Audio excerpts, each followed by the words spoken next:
we stay relevant on various platforms when social media is growing so rapidly? My generation grew up with computers, which then evolved into smartphones and continue to shrink in size and expand in capacity.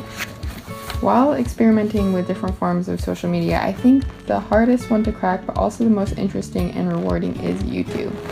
I will be talking to you about my first time on YouTube. As a kid, me and my siblings made fun little videos from everything from just piecing together music videos to videos of our favorite celebrities. We never expected an audience or took ourselves too seriously. You will not get to see those videos because they are too embarrassing, but here's stuff we did with our webcam.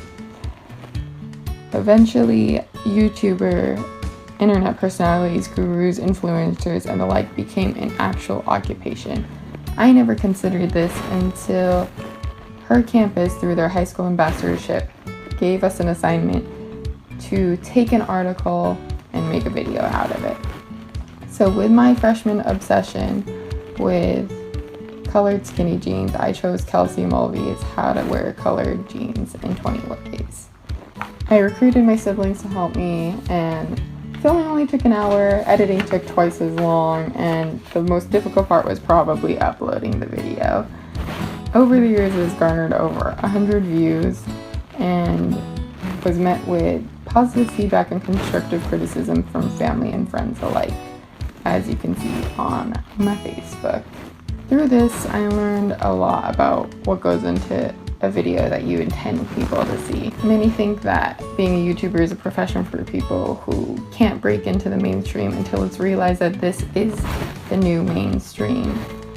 There's a stigma against YouTubers from the mainstream media, including E! News, which criticized them during the 2015 Kids' Choice Awards, mentioning names like Lily Pons, Joey Graceffa, PewDiePie, asking if they were legitimate people. Their articles saying that YouTubers write pointless books and asking if their efforts are any good or just shameless cash-ins. Most YouTubers admit their personas are amplified versions of themselves, bringing us back to the concept we learned about: a wholly integrated rhetoric, one that considers the rhetoric of an entire person, not only in what she says, but how she behaves, dresses, gestures, and importantly, interacts with others in complex settings.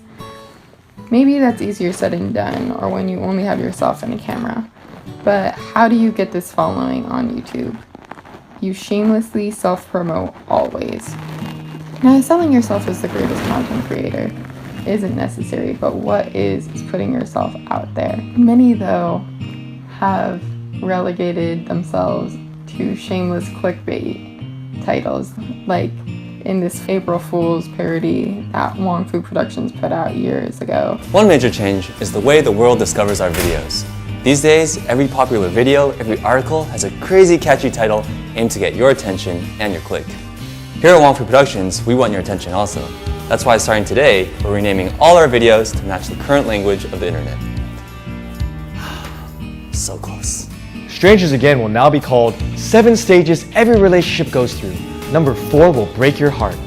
Our short Kung Fu will be retitled Ancient Chinese Secret Transforms Average Guy into Fighting Machine. We're changing the name of The Last to You Won't Believe What This Guy Calls 6 of His Ex-Girlfriends. It'll change the way you think of love. Over the years, I've seen YouTubers transform from people I could see myself being friends with to people I wouldn't even recognize as creators that I like. One example is Jack's Gap, and this is an example of changing for the better.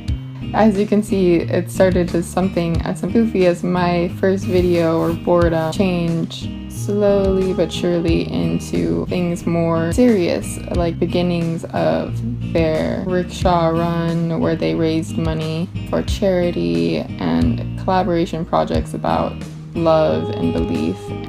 Making a YouTube video teaches you how to reach your people and get your message across.